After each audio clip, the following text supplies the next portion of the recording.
बंदी छोड़ सतगुरु रामपाल जी परमेश्वर जी की जय हो। परमपिता परमात्मा सारी सृष्टि के रचनहार, कुल मालिक, असंख्य ब्रह्मांडों के स्वामी, जगत गुरु, तीनों लोकों में प्रवेश करके सबका भरण पोषण करने वाले राजाधिराज, आत्माधार, नाथों के नाथ, देवों के देव महादेव, सर्वेश्वर महेश्वर, मृत्युंजय, अजरो अमर, आदि अनादि सनातनी प्रभु, जगत पिता जगदीश्वर, श्री श्री 1008 की उपाधि के वास्तविक अधिकारी, अकाल मूरत, शब्द स्वरूपी राम वासुदेव, सर्वगतम ब्रह्म, परम पूज्य, प्रथम पूज्य, परम संत, परम पुरुष, परम धनी, परम दयालु, सत्य कबीर, हक्का कबीर, अल्लाहु कबीर, अल्लाहु अकबर, बाखबर, अल्लाह ताला, जगत के तारणहार, जगत के मुक्तिदाता, जगत के जगन्नाथ, हारे के सहारे, हिंदुओं के राम, मुसलमानों के अल्लाह, सिखों के वाहिगुरु, ईसाइयों के मसीह, दया के सागर दया निधि, करुणा के सागर करुणा निधि, स्वयंभू परिभू, संकट मोचन, कष्ट हरण, मंगल करण, दुख भंजन, अविगत कबीर, निर्विकार निर्विषम परमात्मा, अलय अलेख सतगुरु, आदि अनादि सतगुरु, असली मर्यादा पुरुषोत्तम, असली राम, असली कृष्ण, असली घनश्याम, असली मुरारी, राजाओं के राजा, महाराजाओं के महाराजा, शहंशाहों के शहंशाह, सम्राटों के सम्राट, भगवानों के भगवान, अल्लाहों के अल्लाह, प्रभुओं के प्रभु, मसीहाओं के मसीह, सच्चे वाहिगुरु, बाबाओं के बाबा, पीरों के पीर, जगत सेठ, सेठों के सेठ, सावड़ सा सेठ, सर्वगुण संपन्न, अनंत कोटि कलाओं के स्वामी, अनंत कोटि ब्रह्मांडों के नायक, योगियों में महायोगी, ध्यानियों में महाध्यानी, सिद्धों में परम सिद्ध, ज्ञानियों में तत्व ज्ञानी, ब्रह्म ज्ञानी, महाज्ञानी, परम ज्ञानी, युवा कबीर, समर्थ कबीर, असमवात, अमित ओजा, सच्चे रहनुमा, करीम अल्लाह, सुभान अल्लाह, दुनिया के अंतिम पैगंबर, 8 सितंबर 1951 से गांव धनाना, जिला सोनीपत, हरियाणा, भारतवर्ष की पावन भूमि पे प्रकट ब्रह्मा विष्णु महेश के दादाजी, कबीर परमेश्वर, कल्कि पुरुष, संत श्रोमणी सतगुरु रामपाल जी परमेश्वर जी के चरण कमल में अनंत कोटि दंडवत प्रणाम। सत्साई भाई और बहनों, दया परमपिता परमेश्वर जी की, जिनके आशीर्वाद से दास आप सभी भगत भाई बहनों के बीच में सोशल मीडिया के माध्यम से साथ संगति के लिए रूबरू है। वैसे तो परमपिता परमेश्वर जी अपनी सभी सत्सेवक आत्माओं पर ज्ञान आधार की विशेष रक्षा बख्शे हुए हैं। सभी भाई बहनों तक हर प्रकार की शंकाओं के समाधान पहुंच रहे हैं। गुरुदेव भगवान के आशीर्वाद से भक्ति मार्ग पर हम सभी आत्माएं ज्ञान को आधार बनाकर अपने गुरुदेव भगवान पर दृढ़ विश्वास कर निरंतर आगे बढ़ रहे हैं। साध संगत से जुड़े सत्सेवक भाई बहन ही हैं जो इस भक्ति मार्ग में काल के द्वारा पैदा की जा रही हर प्रकार की बाधा को पार करते हुए निरंतर आगे बढ़ रहे हैं। ये साध संगत से जुड़े हुए भाई बहन ही हैं जिनकी मर्यादा काल नहीं तुड़वा पा रहा है। काल ने हर प्रकार से सैकड़ों भरकस प्रयास किए सन 2014 गुरुदेव भगवान के जेल जाने के बाद में कि इन आत्माओं को अपने षड्यंत्र में फंसा लूं, इनकी भी मर्यादाएं खंडित करवा दूं, इनको भी आन उपासना में सहयोगी बना दूं। जैसा कि हमारे बड़े भाई सतलोक आश्रम मैनेजमेंट हरियाणा से जुड़ी हुई आत्माओं को काल ने अपनी गोद में बैठा रखा है।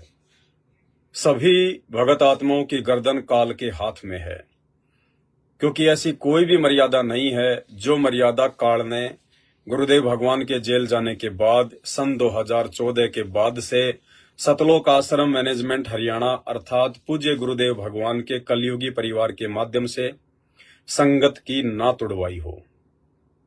राजनीति को परमात्मा ने सबसे गंदा और घटिया कार्य बताया है भक्ति मार्ग में। सतलोक आश्रम ने बेचारे भोले भगत भाई बहनों की वो मर्यादा भी तोड़वा दी। कभी कांग्रेस को सपोर्ट करवाते हैं, कभी बीजेपी को सपोर्ट करवाते हैं। वही दुनियादारी वाले कर्म जिन कर्मों को छोड़कर हम भक्ति मार्ग में आए थे। सन 2016 में हरियाणा में जाट आरक्षण, उस आरक्षण में भगत भाई बहनों को बैठा दिया गया, सबकी मर्यादाएं तोड़वा दी गई। भगत में जगत में कोई अंतर ही नहीं छोड़ा। और भी बहुत सारे कुकर्म, राजस्थान के गैंगस्टर आनंदपाल सिंह की सीबीआई जांच का समर्थन करवाना और 5 लाख रुपया भगत समाज के दान का राजपूत करणी सेना को चंदे के रूप में देना, अनेकों तरह से मर्यादाएं तोड़वाई है। लेकिन सत्सेवकों पे काल का ये षड्यंत्र काम नहीं कर पाया। उसकी कोई भी प्लानिंग, उसका कोई भी डर सत्सेवकों के ऊपर काम नहीं कर पाया, क्योंकि सत्सेवकों पर परमात्मा की विशेष रजा, विशेष मेहर। भाइयों और बहनों, ज्यादा से ज्यादा 3 से 4 साल की बात है। ज्यादा से ज्यादा 3 से 4 साल वो होगा जो आज से पहले सदियों में नहीं हुआ, जो युगों में नहीं हुआ, जो सतयुग में नहीं हुआ, त्रेता युग में नहीं हुआ, जो द्वापर में नहीं हुआ, जो आज से पहले कलयुग में नहीं हुआ। 2028 के बाद वो धरती पर घटित होने जा रहा है। सतगुरु रामपाल जी भगवान पूर्ण परमात्मा के रूप में जनमानस के सामने उभर कर आएंगे। संत रामपाल जी परमेश्वर के अलावा धरती पर किसी को कोई भी भगवान नजर नहीं आएगा। हिंदू जिसे अपना सच्चा रहनुमा कहेंगे, मुसलमान जिसे अपना सच्चा रहनुमा कहेंगे, हिंदू जिसे अपना भगवान कहेंगे, ईसाई जिसे अपना मसीहा कहेंगे और सिख भाई जिसे अपना वाहे गुरु कहेंगे। सभी धर्मों के सभी लोग सदियों से चली आ रही अपनी उन परंपरागत और आदि अधूरी भक्ति साधनाओं को छोड़कर, त्याग कर, सभी बुराइयों से दूर होकर, विकारों से दूर हटकर, ना मुसलमान बकरे मारेगा, ना बकरा ईद मनाएगा, ना हिंदू शराब पिएगा, ना होली दिवाली मनाएगा, ना ईसाई क्रिसमस मनाएगा और चर्चों में जाएगा, ना सिख भाई लोहड़ी मनाएंगे और ना ही गुरुद्वारों में जाएंगे। घर घर में गुरुद्वारा स्थापित हो जाएगा, घर घर में मस्जिद और मंदिर स्थापित हो जाएगी, घर घर में चर्च स्थापित हो जाएगा। यानी सतगुरु रामपाल जी भगवान से नाम उपदेश लेने के बाद उन्हीं को अपना भगवान, अल्लाह, सच्चा रहनुमा, वाहे गुरु मानकर सभी धर्मों के सभी स्त्री पुरुष अपने घर पर ही उनका दरबार लगाकर, गुरु का दरबार लगाकर ज्ञान को आधार बनाकर भक्ति करेंगे। ये वर्तमान में थोड़ा अविश्वसनीय लग रहा है, लेकिन ऐसा ही होगा जो आज से पहले नहीं हुआ।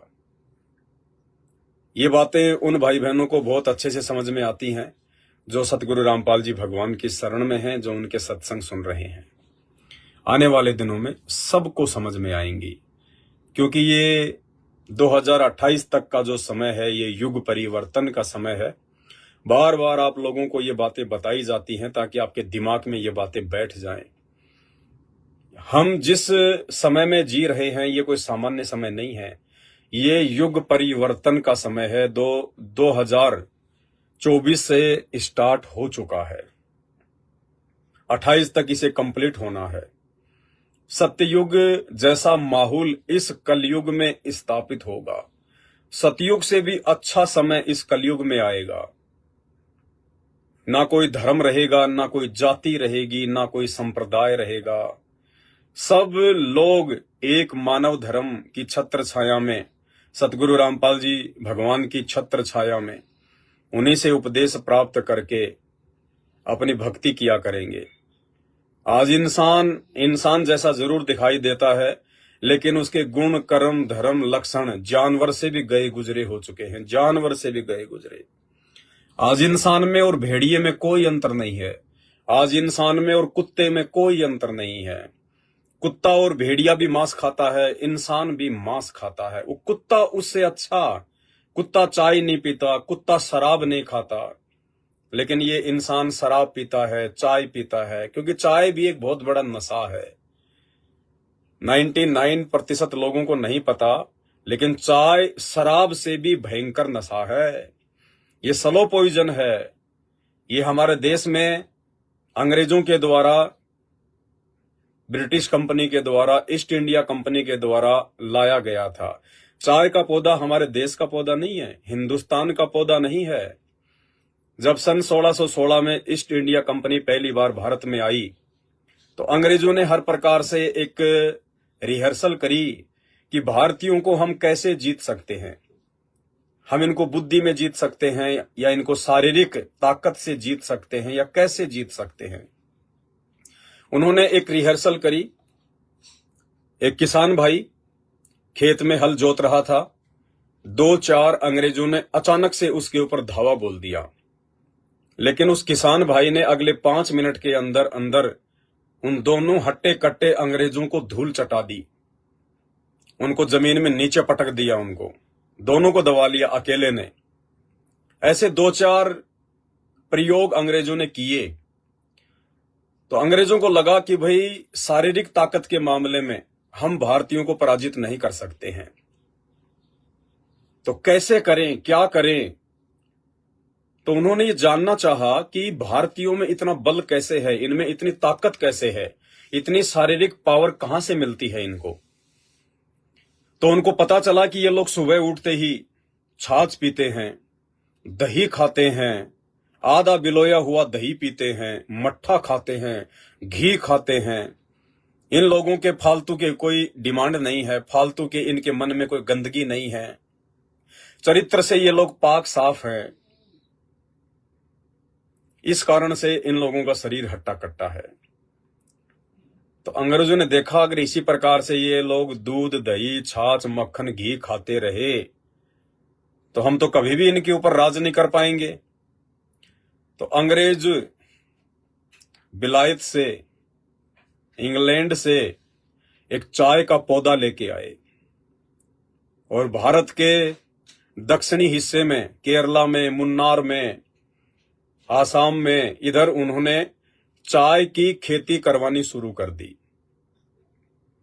और घर घर में उन्होंने चाय पहुंचा दी, घर घर में चाय। और जो भारतीय सुबह उठते ही सबसे पहले दूध, दही, छाछ पिया करते थे, आज वो सबसे पहले उठते ही चाय की डिमांड करता है। और विशेषज्ञों ने ये साबित कर रखा है, मुझे बताने की जरूरत नहीं है, यूट्यूब पर जाकर देख सकते हैं। उन्होंने साबित कर रखा है कि हमारी बॉडी में, मानव स्त्री या पुरुष के शरीर में 90% जो बीमारियां वो चाय के कारण होती हैं।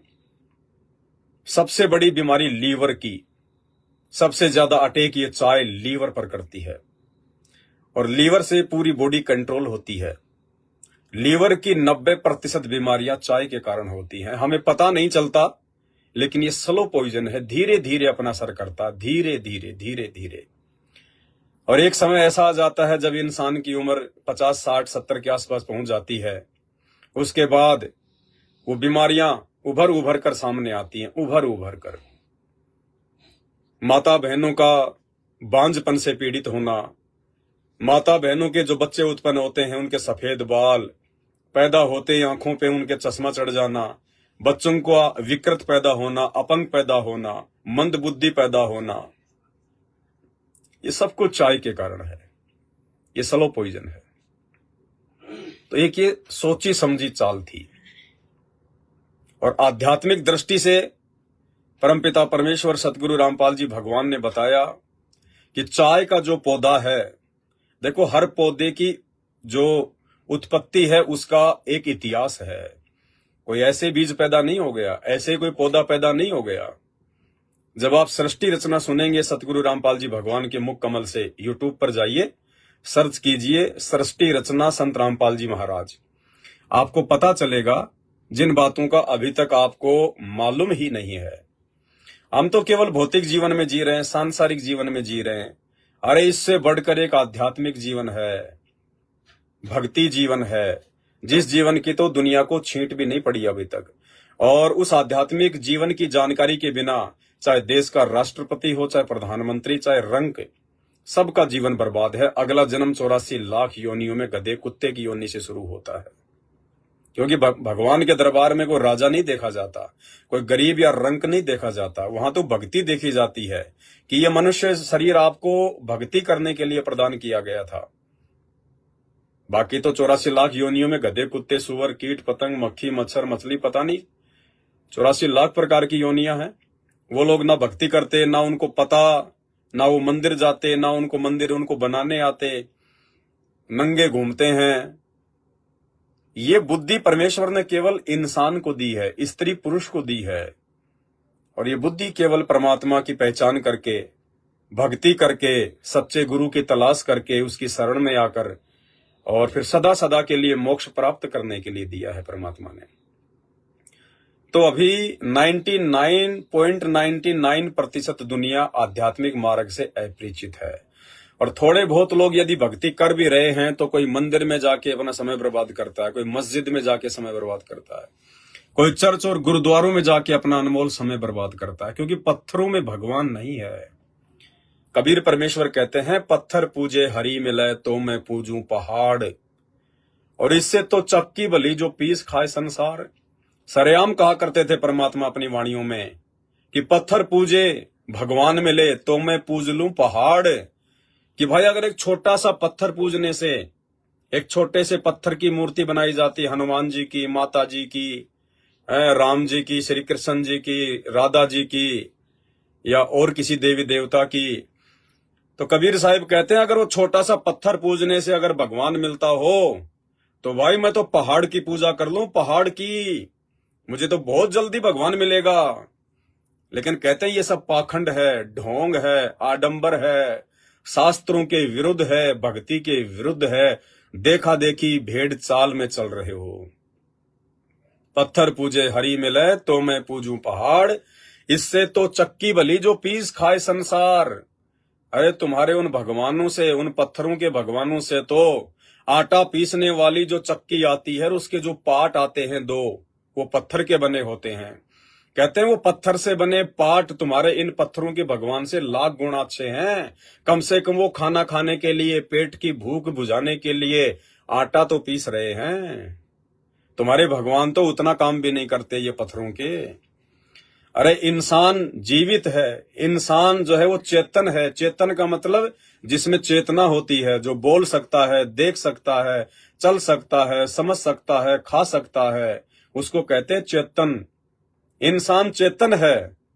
और चेतन होकर वो पूजा किसकी करता है? जड़ की। जड़ यानी पत्थर, लोहा, सोना, चांदी, उनसे बनी मूर्तियां जो जड़ हैं।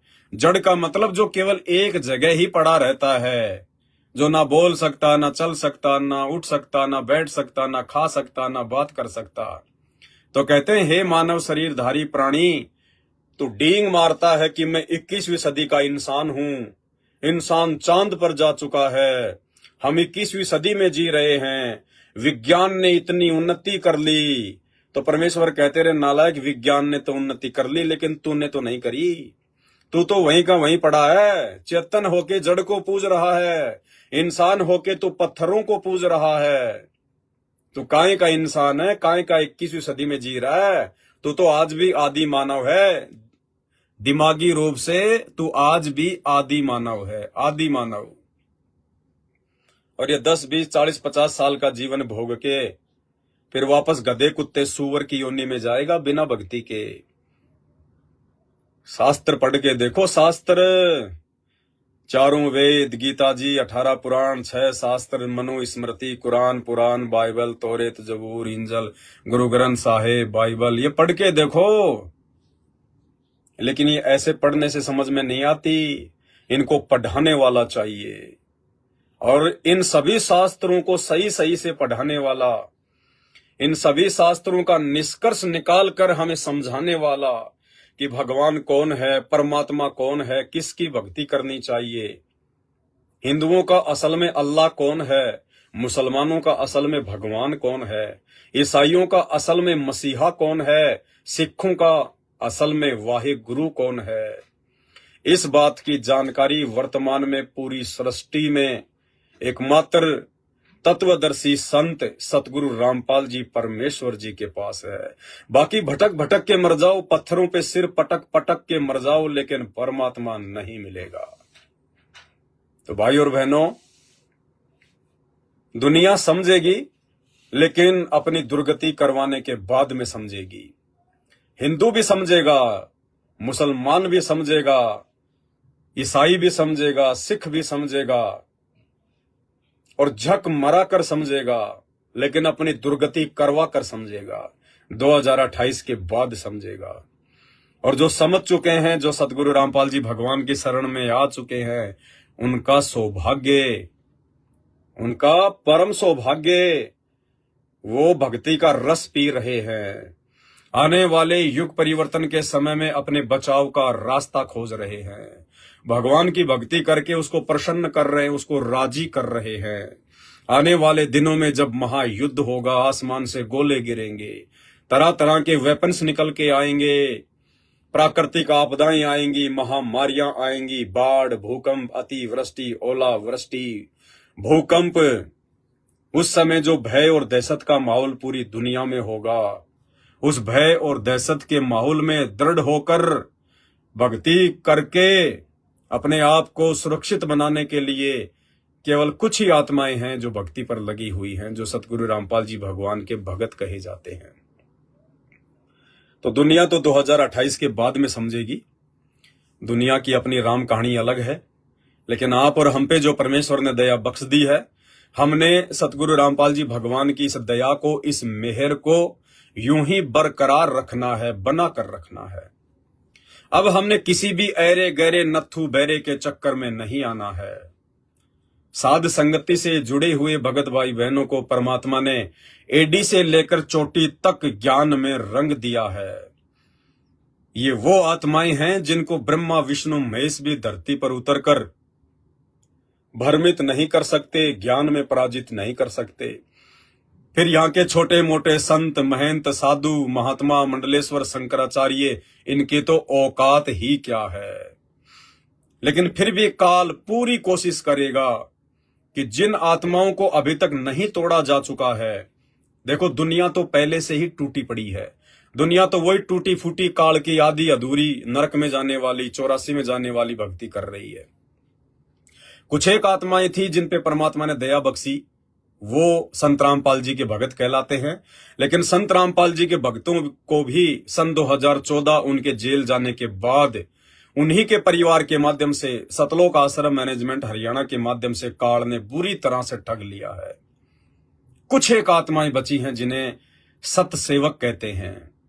काल ने कोशिश बहुत करी झपट्टा मारने की, लेकिन परमात्मा ने सात संगतियों के माध्यम से अपने बच्चों को ज्ञान आधार से दृढ़ बनाए रखा, विश्वासी बनाए रखा, नहीं तोड़ पाए।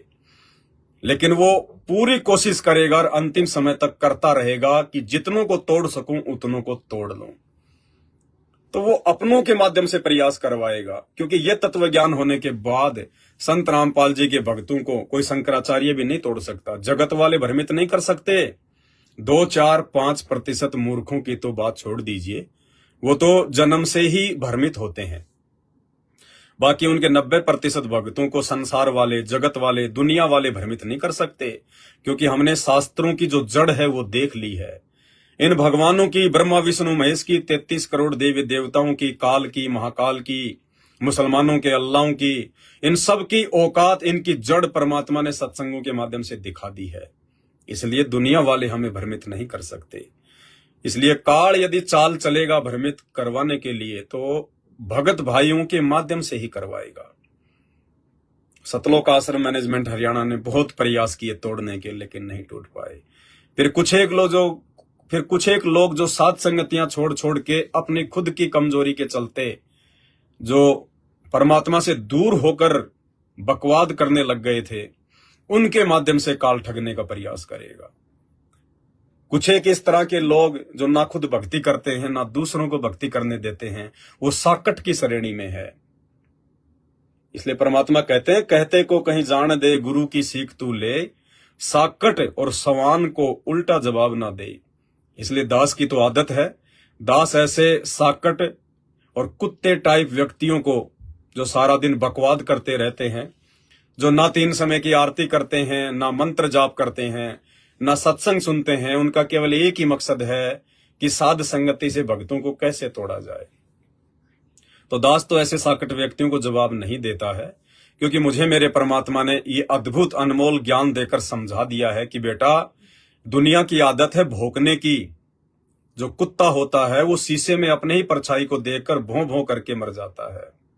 इसलिए हमने उनकी तरफ ध्यान नहीं देना है, आगे की तरफ बढ़ना है, क्योंकि वो काल प्रेरित आत्माएं हैं। काल ने उनकी ड्यूटी लगा रखी है कि वो भौंक भौंक के जो कच्चे पक्के भगत है उनमें थोड़ी बहुत शंका पैदा कर दे। तो दास तो इन सभी से भली भांति परिचित है, क्योंकि ये दास की ही संगति में थे। पहले जितने भी लोग जो भोगते हैं साध संगति के खिलाफ, ये पहले दास की संगति में थे। अब इनकी दाल गली नहीं। जिस मनसा को लेकर ये साध संगति से जुड़े थे, जिन स्वार्थों को लेकर ये लोग साध संगति से जुड़े थे, क्योंकि ये लोग ना तो पवन दास को समझ पाए ना साध संगतियों को समझ पाए। इन्होंने देखा कि दुनिया हमारे पीछे भी चले, लोग हमारे को भी इतना ही महत्व दें जितना कि इस पवन दास को देते हैं।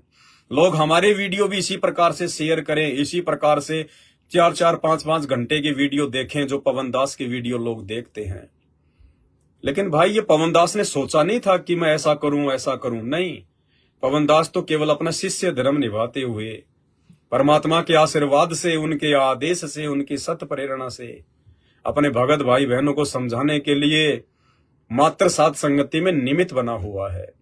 अगर मेरी शुरू से ऐसी कोई मनसा होती कि भगत समाज मेरे पीछे लगे, भगत मेरी बातों को महत्व दे, भगत मेरे वीडियो देखे, भगत मेरे को फॉलो करे, तो परमात्मा कभी भी मुझे 2 कदम भी आगे नहीं बढ़ने देता। क्योंकि सतगुरु रामपाल जी भगवान के भक्ति मार्ग में जो व्यक्ति अपने मन में स्वार्थ पाल लेता है, जो व्यक्ति अपने मन में कोई छल कपट रखता है, परमात्मा उसको कभी भी नहीं अपनाता, कभी भी नहीं अपनाता। तो उन लोगों ने देखा, भाई ये पवनदास की तरह लोग हमें महत्व नहीं दे रहे, हमारी बातों को लोग सुन नहीं रहे, और पवनदास को जिस प्रकार से लोग सेवाओं के लिए पैसा देते हैं, फिर पवनदास परमात्मा की सेवा में वो पैसा लगाता है करोड़ों रुपया। आज भी परमेश्वर की दया है 5-10 हजार रुपए तो रोजाना भगत भाई बहन डालते हैं। जबकि दास तो मना करता है कि भाई मुझे आवश्यकता नहीं है, सेवाएं हो चुकी हैं, आगे सेवाएं होंगी तो दास आपको बता देगा। लेकिन फिर भी भगत भाई बहन विश्वास करते हैं, उनको दृढ़ विश्वास है इस बात का, क्योंकि उन्होंने दास की लगभग 7-8 वर्षों से संगति की है। उनको पता है इस बात का कि ये परमात्मा का बच्चा, ये मरने को मर जाएगा, लेकिन ये अपने भगत भाई बहनों को भ्रमित नहीं होने देगा। ये भ्रमित नहीं कर सकता, उल्टा रास्ता नहीं बता सकता। ये परमात्मा का बच्चा अपने परमात्मा से 1 इंच भी दूर नहीं हो सकता। ये तो उल्टा अपने भगत भाई बहनों के अंदर दृढ़ता पैदा करता है गुरुदेव के चरणों में समर्पित होने के लिए। उनको दृढ़ विश्वास है इस बात का। साध संगत से जुड़े हुए भाई बहन कोई मेरी बातों पे आंख बंद करके विश्वास नहीं करते हैं। परमात्मा ने सबसे ज्ञानी आत्माएं साध संगति से जोड़ रखी हैं। ये लोग मेरा वीडियो देखते हैं पहले, चाहे 2 घंटे का हो चाहे 4 घंटे का हो। उसके बाद ये लोग निष्कर्ष निकालते हैं कि वास्तव में हमारा गुरु भाई जो कह रहा है, ये सारी की सारी बातें हमारे परमात्मा के ज्ञान से एज इट इज मेल खाती हैं। इसलिए सभी भाई बहन फिर पवन दास की बातों को फॉलो करते हैं, वीडियो को शेयर करते हैं, लाइक करते हैं, भाई बहनों को समझाने के लिए आगे भेजते हैं। तो ना चाहते हुए भी भगत भाई बहन 5-10 हजार रुपए तो रोजाना दास के पास में भेज ही देते हैं। उन्हें विश्वास है कि जब जितना सेवा में लगेगा उतना लगेगा, और जितना बचेगा ये सारा का सारा परमात्मा की सेवा में जाएगा, उनके चरणों में जाएगा। हाथी से लेकर सुई तक जो भी दास के पास में कुछ है वो परमात्मा का है, और सब कुछ परमात्मा के चरणों में समर्पित है, और आने के बाद उन्हीं के चरणों में समर्पित हो जाएगा।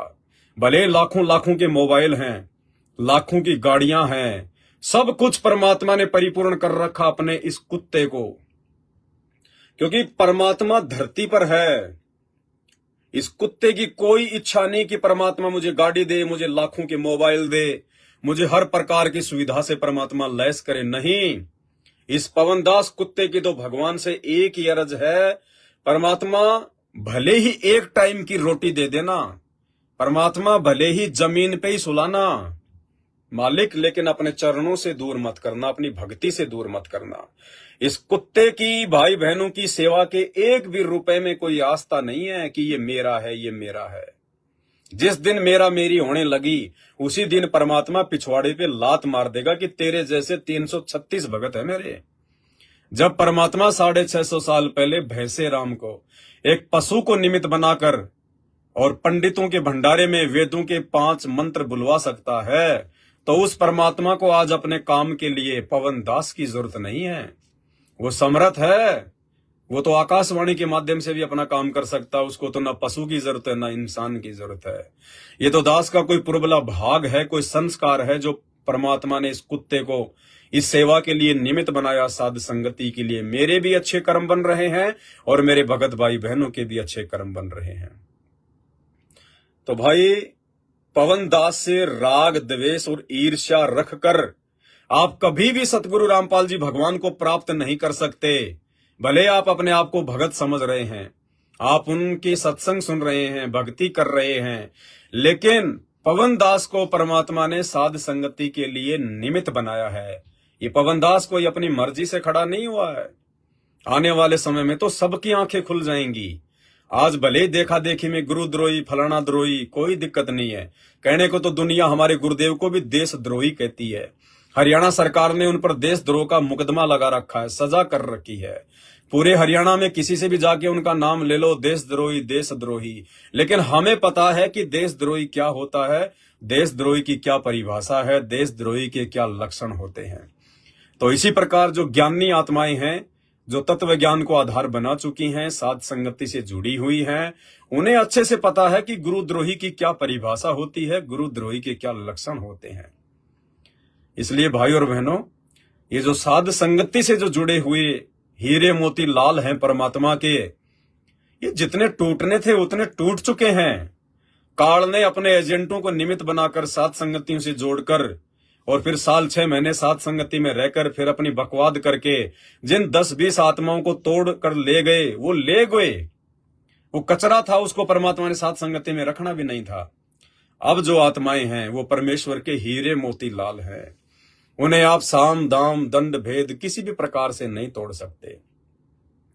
तो इसी कड़ी में ऐसी घटिया चाल चलते हुए, क्योंकि देखो जीव की बस की बात नहीं है भाई और बहनों, जीव कभी भी अच्छा बुरा कर ही नहीं सकता। जीव अगर अच्छा करता है तो उसका श्रेय परमपिता परमेश्वर को जाता है, सतगुरु रामपाल जी भगवान को जाता है, क्योंकि अच्छा हमेशा परमात्मा ही करवा सकता है। और जीव यदि कोई बुरा कर्म करता है तो उसका श्रेय इस काल को जाता है। ये काल अपने कुप्रेरणा करके जीव को मजबूर करके उसी के कुसंस्कारों के माध्यम से जीव से उल्टे कर्म करवाता, उसके कर्म फुड़वा देता है। तो जीव की औकात नहीं है। आज चाहे सतगुरु रामपाल जी भगवान का कलयुगी परिवार, उनके बेटा बेटी भाई बंधु रिश्तेदार जितने भी भक्ति विरुद्ध कुकर्म इन आश्रमों में कर रहे हैं, संगत से करवा रहे हैं, ये इनकी बेचारों की औकात नहीं है। ये तो आप और हमारे जैसे जीव हैं, भगत हैं, लेकिन इनके कुसंस्कार, इनके माड़े कर्म, इन्होंने मर्यादाएं तोड़ दी, गुरु को भगवान नहीं माना, और ऐसी आत्माओं को काल अपना मोहरा बनाता है, अपना एजेंट बनाता है, अपना दलाल बनाता है, और फिर उन आत्माओं के माध्यम से बाकियों के भी जो है वो कर्म फुड़वाता है। और ऐसी स्थिति में सतगुरु रामपाल जी भगवान संगत की जो है वो परीक्षा ले लेता है। परमात्मा चुप हो जाता है कि बहुत अच्छा काम हो गया, मैंने भी ज्ञान अच्छे से दिया हुआ है, 28 साल हो गई, ज्ञान देने में कोई कमी नहीं छोड़ी, और अब ये काल इन आत्माओं को तोड़ने का प्रयास कर रहा है। तो काल के तोड़ने में मेरे भक्तों की परीक्षा हो जाएगी, छटनी हो जाएगी कि किसने मेरे ज्ञान को समझा है और कौन मेरे ज्ञान पर चल पाएगा। इसलिए परमात्मा भी परीक्षा के समय में साइलेंट हो जाते हैं। तो ऐसे ही एक भाई हैं, रामचंद्र जी हैं कानपुर से, जो पहले साध संगति से जुड़े हुए थे, जिनकी मानसिक तबीयत वर्तमान में बहुत बुरी तरह से डिस्टर्ब हो चुकी है। उनके मुंह से जूते और गालियां, मुंह में जूता ठूस दूंगा, मुंह में जूता ठूस दूंगा। आपने सुना होगा एक ऑडियो, उत्तर प्रदेश के स्टेट कोऑर्डिनेटर संजीव हुड्डा की और रामचंद्र जी की। ये गाली गलौच इनके अलावा कुछ नहीं है इनके पास में। जिस मकसद से ये लोग साध संगति से 2020 से दूर हुए थे, ये सोचकर कि हम भी पवन दास की तरह अलग से साध संगतियां करेंगे, लाखों की संगत हमारे साथ भी जुड़ जाएगी, लाखों में दान धर्म का पैसा हमारे पास में भी आने लगेगा। लेकिन भैया ये जीव की सोच से नहीं होता। ये तो परमात्मा जिसके ऊपर रजा करता है, जिस पर मेहर करता है, जिसको परमात्मा ने खड़ा करना होता है अपना आशीर्वाद देकर, वही आत्मा खड़ी हो सकती है। उसी आत्मा के पीछे बाकी आत्माएं लग सकती हैं, उसकी बात को महत्व दे सकती हैं। अरे संगत तो सतलोक आश्रम मैनेजमेंट हरियाणा की ही बात को महत्व नहीं दे रही। संगत, एक भी व्यक्ति संगत में संत रामपाल जी के भाई, बेटा, बेटी, रिश्तेदार, जवाई, कोऑर्डिनेटर, किसी की बात को महत्व नहीं देता, एक भी व्यक्ति। लेकिन ये पवन दास जिसको परमात्मा ने खड़ा किया है, इस पवन दास की बातों पर लाखों की संगत विश्वास करती है, लाखों की संगत है। एग्जाम्पल देता हूं आपको, तब पता चलेगा कि हां कैसे करते हैं। आज सतलोक आश्रम मैनेजमेंट हरियाणा से जुड़ी हुई जितनी भी लाखों की संगत है, करोड़ों की संगत है, वो लोग सिर्फ और सिर्फ यदि उन आश्रमों में जाते हैं, सतलोक आश्रम मैनेजमेंट हरियाणा वालों की बात मानते हैं, कोऑर्डिनेटरों की बात मानते हैं, तो कोऑर्डिनेटरों में या गुरुदेव के उस कलयुगी परिवार में बेटा बेटी भाई बंधुओं में कोई योग्यता नहीं है, कोई ऐसा वो गुण नहीं है कि संगत उनकी बात माने। संगत केवल जो ऑडियो और वीडियो सतगुरु रामपाल जी भगवान के दिखाए जाते हैं, उन ऑडियो और वीडियो पे विश्वास करके इन लोगों की बातें मानती है। क्योंकि एक समय ऐसा आ गया था 2014 बरवाला कांड के बाद 2018 में साध संगतियों के माध्यम से जो प्रचार किया जा रहा था बरवाला कांड का, जो सच्चाई बताई जा रही थी, सतगुरु रामपाल जी भगवान के बेटा बेटियों के जो कुकर्म, कोऑर्डिनेटरों के कुकर्म, किसी की लड़की भगा ले गए, किसी की औरत भगा ले गए, कोई शादी कर रहा है, कोई शादियों में डीजे बजा रहा है, सतगुरु रामपाल जी भगवान के छोटे भाई महेंद्र उर्फ मोहनलाल के कुकर्म, उनके बेटों के कुकर्म, ये सारी बातें जब साध संगतियों के माध्यम से भगत समाज को वीडियो बना बना के बताई जा रही थी परमाणु के साथ, तो 2018 में एक समय ऐसा आ गया था, संगत तेजी से टूटने लगी, तेजी से लोग साध संगतियों से जुड़ने लगे। उसके बाद इन लोगों ने बहुत प्रयास किया, मुझदास के ऊपर मुकदमे भी करवाए, मुझदास के घर में आकर मुझे जो है लाठियों से भी मारा, पीटा, मुझे गाली गलोच निकाली, दुनिया भर की अफवाहें फैलाई, पैसा खा रहा है, 50 लाख रुपए खा गया, ये खा गया, लेकिन सबूत किसी के पास नहीं। संगत रुकने का नाम नहीं ले रही थी, साध संगतियों से जुड़ती जा रही थी। अंत में इन लोगों ने देखा कि भाई संगत तो हमारे हाथ से निकल जाएगी, ये तो पवन दास की बातों पे ज्यादा विश्वास करने लग गए, क्योंकि पवन दास जो वीडियो बनाता था वो ज्ञान आधार से होते थे, वो वीडियो आत्मा स्वीकार करती थी, वो आत्मा की खुराक होती है साध संगति की वीडियो। तो इन लोगों ने देखा कि संगत के ऊपर तुम्हारी बातों का कोई असर नहीं हो रहा, तुम्हारे दबाव का, तुम्हारे डर का कोई असर नहीं हो रहा, क्योंकि इनकी भक्ति समाप्त हो चुकी थी, इनके वचन में शक्ति नहीं थी। फिर इन्होंने तरीका अपनाया कि भाई संगत अगर बात मानेगी तो गुरुजी की मानेगी, गुरुजी के आदेश की आड़ में संगत को भ्रमित किया जा सकता है। तो इन्होंने 2018 में हिसार जेल के नाम से खुद ही लिख लिख के नीचे गुरुजी का नाम लिख के लेटर निकालने शुरू कर दिए, लेटर चिट्ठियां निकालनी शुरू कर दी कि पवन दास गुरुद्रोही है, मैंने पवन दास को गुरुद्रोही कर दिया है। धीरे धीरे इन्होंने संगत को डराना शुरू किया, लेकिन 2-4-5 महीनों में जब उन चिट्ठियों की भी वो पोल खुल गई कि ये चिट्ठियां नकली हैं, ये बनाई जाती हैं, गुरुदेव की तरफ से जेल से कोई चिट्ठी नहीं आ रही है, तो फिर संगत संभल गई। फिर इन्होंने देखा संगत फिर हाथ से निकल रही है, फिर इन्होंने ऑडियो निकालनी शुरू कर दी। इन्होंने गुरुदेव को जाकर आम व्यक्ति समझकर, आम मानुष समझकर मुझ पवन दास के खिलाफ गुरुदेव को भड़काना शुरू कर दिया, उल्टी सीधी बातें बताना शुरू कर दिया कि गुरुदेव, वो पवन दास तो आश्रम खोलकर बैठ गया, वो पवन दास संगत को नाम देने लग गया। अब परमात्मा तो परमात्मा है भाई, सारी सृष्टि का मालिक है, अंतर्यामी है, घट घट का वासी है, लेकिन वो बालक थोड़ी है जो 2014 में चुपचाप जेल में जाके बैठ गया, वो जानबूझ के जेल में जाके बैठा है। काल ने तो अपनी काल प्रेरित आत्माओं के माध्यम से, मैनेजमेंट के माध्यम से बरवाला कांड को जो है करवा दिया, लेकिन परमात्मा चुपचाप रहे। मालिक भी चाह रहे थे कि मैं भी अपने भक्तों की परीक्षा ले लूं इसी कांड के माध्यम से। अरे ज्ञान ही थोड़े दिया जाऊंगा, 28 साल हो गई और कितना ज्ञान दूंगा। अब ये भी तो देखूं मेरे ज्ञान पे कौन टिका, कौन कितना समझा।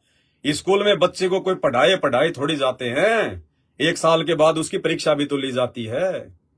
तो परमात्मा भी चुपचाप जाके जेल बैठ गए और देखता हूं पीछे से कौन क्या करता है। तो कहते हैं गुरु को मानुष जो गिने और करे चरना अमृत को पान, ते नर नरक में जाएंगे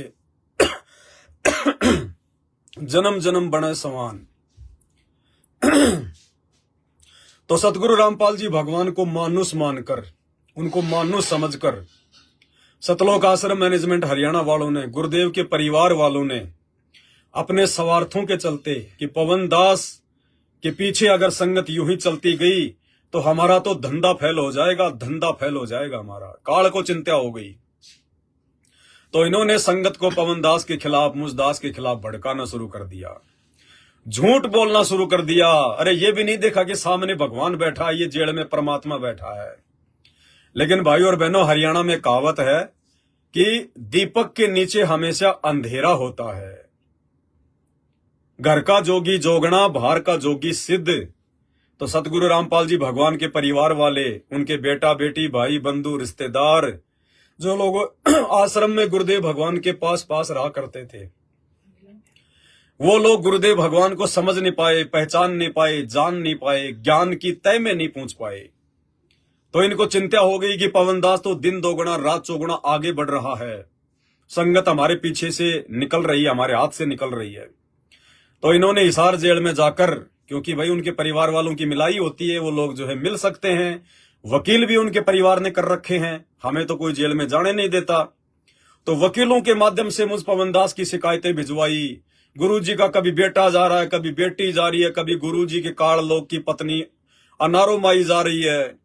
गुरुजी पवन दास ने न्यू कर दिया, गुरुजी पवन दास ने न्यू कर दिया, गुरुजी संगत को पवन दास ने तोड़ दिया। सच्ची बात किसी भी माई के लाल ने नहीं बताई कि पवन दास ने गुरुजी बरवाला कांड की पोल खोल के रख दी। गुरुजी, हम लोगों ने आपके साथ में जो धोखा किया था अपनी मूर्खता के चलते, अहंकार में आकर पुलिस वालों के साथ में जो लड़ाई झगड़ा, भगतों को काले कपड़े पहनाकर कमांडो बनाकर करवाया, जिसमें 5 भगत मर गए, जिसका झूठा मुकदमा आपके ऊपर लग गया और भगत तो भगोड़े बन के भाग गए और गुरुजी पकड़े गए और गुरुजी के ऊपर मर्डर का मुकदमा लग गया, जिसमें गुरुजी को आजीवन जो है उम्र कैद की सजा सुना दी गई।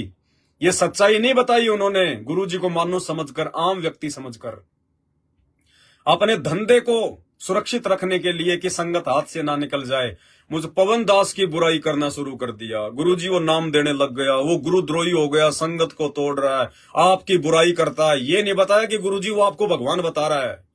गुरुजी उसने तो आपको भगवान साबित कर दिया, आपको परमात्मा साबित कर दिया।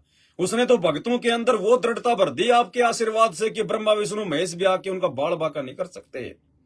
और गुरुजी उन्होंने तो हमारा धंधा फैल कर दिया। बरवाला कांड में हमने जो कुकर्म किए, हमने जो अज्ञानता और मूर्खता का परिचय दिया, गुरुजी उसने तो पाखंड की फोल खोल के रख दी। ये नहीं बताया, उल्टी मार्केटिंग कर दी मेरी। अब भगवान तो भगवान है, सबका बाप है, पता तो है ही बाहर क्या चल रहा है क्या नहीं हो रहा। अंतर्यामी एक तुम, आत्म के आधार, जो तुम छोड़ो हाथ तो वही कौन उतारे पार। लेकिन बाप है, जब वो परीक्षा लेता है तो परीक्षा भी ढंग से लेता है। अगर ज्ञान ढंग से दिया तो परीक्षा भी ढंग से लेगा। वो भगवान अपने मुंह से नहीं कहता किसी को भी कि तू गलत है। अगर भगवान ये कह दे अपने परिवार वालों को जो कि जन्म से ही गलत हैं, अगर गुरुजी अपने बेटा बेटी, भाई बंधु, रिश्तेदार, उन कोऑर्डिनेटरों को कह दे कि नालायको तुम्हारी औकात तो मुझे पहले पता चल गई थी। अरे गधो, मेरे रहते सहते काल कभी मेरे बच्चों को मार सकता है क्या सतलोक आश्रम में? क्या कभी काल भगवान के आश्रम को कभी उजाड़ सकता है क्या? लेकिन मैंने उसको उजड़ने दिया क्योंकि तुम लोगों ने अति पार कर दी। तुम लोगों ने आश्रम में कुकर्म करने शुरू कर दिए थे माता बहनों के साथ में। तुम लोग मुझे परमात्मा नहीं मानते थे, मुझे भगवान नहीं मानते थे, जिस कारण से तुम्हारे को ये झटका देना था। तुम काल प्रेरित आत्माओं को अपने से दूर करना था। आने वाले समय में हजारों साल जो मेरी भक्ति चलेगी, मेरा मार्ग चलेगा, तुम जैसे काल के दूतों को, काल के दलालों को, काल के एजेंटों को मुझे मेरे इस मार्ग से दूर करना था, इस गंदगी को मुझे बाहर निकालना था। अगर मैं कह दूं संगत को कि ये मेरे जो परिवार वाले हैं ये गलत हैं, तो मेरी बात संगत इतना यकीन नहीं करेगी, क्योंकि उन्होंने तुम्हारे कुकर्म देखे नहीं है जो तुम साइलेंट में करते हो। इसलिए बरवाला कांड में परमात्मा चुपचाप रहे। और आज भाई बहन, आज आप सबके सामने है कि इस परमात्मा की संगत से गंदी राजनीति किसने करवाई। 2019 में कांग्रेस को वोट और सपोर्ट, और अभी बीजेपी सरकार को वोट और सपोर्ट किसने करवाया? हिसार जेल में बैठे संत रामपाल जी ने, या बाहर उनके काल एजेंटों ने, उनके परिवार वालों ने, इन मैनेजमेंट वालों ने? अरे एक गुंडे की सीबीआई जांच का समर्थन, अंग्रेजी में गैंगस्टर बोलते हैं, हिंदी में उसको गुंडा बोलते हैं। आनंदपाल सिंह जो मर चुका है, राजस्थान का था, पुलिस एनकाउंटर में मारा जा चुका। अरे उस गैंगस्टर की सीबीआई जांच का समर्थन तुम संत रामपाल जी के भक्तों से करवा रहे हो। इसका मतलब संत रामपाल जी भी तो फिर गुंडों के समर्थक हो गए। अगर संत रामपाल जी का नाम लेके उनका परिवार गैंगस्टरों की सीबीआई जांच का समर्थन करवा रहा है, तो इसका मतलब उनकी नजरों में संत रामपाल जी भी गुंडों के समर्थक हैं। अजमेर में राजपूत करनी सेना की रैली में 5 लाख रुपए सुखदेव सिंह गोगा मेडी को दिए जाते हैं। इसका मतलब संत रामपाल जी तो गुंडों का समर्थन करते हैं। वो देख रहा था बैठा बैठा कि ये क्या गुल खिला रहे हैं। परीक्षा चल रही थी ये संगत की कि कौन इनके झांसे में आएगा और कौन मेरे ज्ञान को आधार बनाएगा। कौन ये विचार करेगा कि संत रामपाल जी ने, मेरे गुरुदेव भगवान ने 28 साल में कब उन्होंने गैंगस्टरों की सीबीआई जांच का समर्थन किया। अरे हरियाणा में तो राजस्थान से ज्यादा गुंडे हैं, राजस्थान से ज्यादा गैंगस्टर हैं, माफिया हैं। तो 28 साल से संत रामपाल जी ने कभी किसी गुंडे का, किसी गैंगस्टर का समर्थन किया क्या? अरे भक्तों के दान का पैसा दे दे के कभी उनका समर्थन किया का? तो वो भगवान, वो अंतर्यामी, वो जेल में बैठकर देख रहा था कि देखता हूं ये काल कितना नीचे गिराता है मेरे परिवार को, और मेरे परिवार के झांसे में आकर कितने लोग मेरे मार्ग से दूर होते हैं, अर्थात मर्यादाओं को तोड़ते हैं। सब देख रहा था मालिक। तो इन्होंने सच्चाई नहीं बताई, पवन दास की उल्टी मार्केटिंग करनी शुरू कर दी। परमात्मा भी देख रहा था, भैया कर लो, जो मेरा है वो तो टूटेगा नहीं, और जो काल का है उसकी मुझे आवश्यकता नहीं है। तो इस पवन दास को, इस कुत्ते को 8 साल से इन्होंने मेरी वो दुर्गति करी है, इन्होंने मुझे वो दुख और दर्द दिया है, इन्होंने मुझे इतनी मार लगाई है, इतना मुझे पीटा है, इतना मुझे इन्होंने संगत से बेइज्जत किया है। भाई और बहनों, जिस भगवान के प्रति नाम दीक्षा लेने के बाद मैं तन मन धन से समर्पित हो गया था, मेरे जीवन का, मेरे गुरुदेव की भक्ति और सेवा के अलावा दूसरा कोई मकसद नहीं था। ज्ञान समझ में आने के बाद उस भगवान का नाम ले लेके और मुझे गुरुद्रोही घोषित कर दिया जाता है। उस भगवान से मुझे कहलवा दिया जाता है कि तू गुरुद्रोही है, तू गंदी नाले का कीड़ा है, इसको संगत से बाहर कर दो, बेदखल कर दो। अगर वो भगवान अपने ऐसे भगत को इस प्रकार के वचन कहे, तो सोचो भाई और बहनों, जो भगत उसी भगवान को समर्पित है पूरी तरह से, उस भगत का क्या होगा। अगर बैकग्राउंड में उसी भगवान का फुल टू फुल सपोर्ट ना हो, उस भगवान का अगर आशीर्वाद ना हो, तो भाई और बहनों, ये पवन दास कब का आत्महत्या कर लेता, कब का। वो भगत फिर जी नहीं सकता। तो मेरा मालिक मेरे साथ में, मेरा गुरुदेव भगवान, वो दो तरफा खेल खेलता है। हर समय परमात्मा मेरे साथ रहा। मालिक ने मुझे हिम्मत दी कि बेटा, जैसे कुम्हार घड़े के अंदर हाथ रखता है, ऊपर से चोट मारता है, तू मेरा घड़ा है, घड़ा। और इन परिस्थितियों में मैं संगत की परीक्षा ले रहा हूं, और मेरा जो परिवार है सतलोक आश्रम मैनेजमेंट हरियाणा, उनको आगामी समय 2028 के बाद मैं सेवाओं से दूर कर रहा हूं। वो गंदगी है, वो मेरा साथ नहीं निभा पाएंगे, वो काल के एजेंट हैं।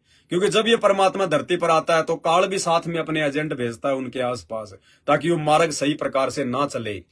जैसे 650 साल पहले परमात्मा आए तो काल ने अपना दूत भेज दिया उनके पास में, उनके घर में भेज दिया। कमाल। फिर भगवान ने धर्मदास के माध्यम से अपने पंथ को आगे चलाने की सोची, तो नारायण दास उसके बेटे के रूप में काल भेज दिया। तो इसी प्रकार भाइयों, वर्तमान में सतगुरु रामपाल जी भगवान खुद कबीर परमात्मा धरती पर आए हैं। तो इनके बेटा बेटी, भाई बंधु, रिश्तेदार, ये सब के सब काल के एजेंट हैं, काल के एजेंट हैं। ज्ञानी आत्माएं तो इनके कुकर्मों से समझ जाएंगी, और बाकी जो मूर्ख हैं वो 2028 के बाद समझ जाएंगे, जब परमात्मा सबको साइड में उठा के पटक देंगे। एक नई परमात्मा की सेना तैयार होगी, नए सेवादार होंगे, नया मैनेजमेंट होगा। ये मैनेजमेंट नहीं होगा वर्तमान वाला, ये तो दुश्मन है परमात्मा का, ये तो स्लो पॉइजन है संगत के लिए, सारे उल्टे कुकर्म कर रहा है। तो उल्टी मार्केटिंग इन्होंने की, लेकिन परमात्मा पल पल अपने बच्चे के साथ रहे। कितने लोग आए साथ संगतियों में, कितने लोग गए। वो संजय काल का दूत जो आज वो गुरुद्रोही बना हुआ बैठा है, जिसके नाम के साथ मेरा नाम जोड़कर, मुझ पवन दास का नाम जोड़कर ये मैनेजमेंट संगत को भ्रमित करता रहता है। नाम मेरा और फोटो दिखाता है संगत को संजय की कि देखो ये आशीर्वाद दे रहा है, ये 56 प्रकार के भोग खा रहा है। फोटो दिखाएगा संजय की और नाम बताएगा मेरा। इतना दोगलापन इनके अंदर, ये परीक्षा चल रही है। उसके बाद में परमात्मा ने मेरठ में 7 संगतियां शुरू करवाई, मेरठ में भी वो काल के दूत हो गए। उसके बाद परमात्मा ने रामचंद्र जो है वो कानपुर वाला, वो भी काल का दूत हो गया, वो भी भाग गया। उसके बाद कोई पंजाब से आया, वो भाग गया। मध्य प्रदेश से कोई लॉर्ड बुद्धा फाउंडेशन वाले आए, वो भाग गए। फिर साल भर पहले 2-4 और आए थे, वो भी संगत को तोड़ ताड़ के भाग गए। हमारी गाड़ी भी चोरी करके ले गए 24 लाख रुपए की।